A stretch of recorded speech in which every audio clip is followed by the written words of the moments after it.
Rusiya Ermənistandan balıq idxalını da dayandırır.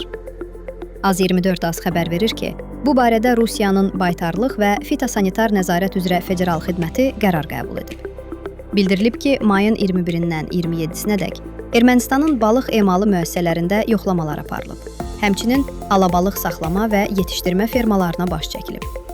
Qurumun məlumatına görə, müəssisələrin 50%-i yoxlamaların keçirilməsindən imtina edib. Yoxlamanın nəticələrinə əsasən, 2026-cı il iyunun 2-dən etibarən yaranmış vəziyyət nizamlananadək yoxlamadan keçmiş 2 şirkət istisna olmaqla, Ermənistanın bütün şirkətlərindən Rusiya üçün diri balıq və balıq məhsullarının baytarlıq sertifikatlaşdırılması dayandırılmalıdır. Rossellxoznadzorun bəyanatında deyilir.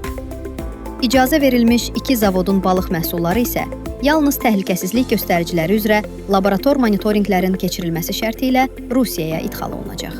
Xatırladıq ki, daha əvvəl Rossellxoznadzor Ermənistan mənşəli və bu ölkədən göndərilən çiçək məhsullarına, eləcə də meyvə tərəvəzlərin idxalına məhdudiyyətlər tətbiq edib.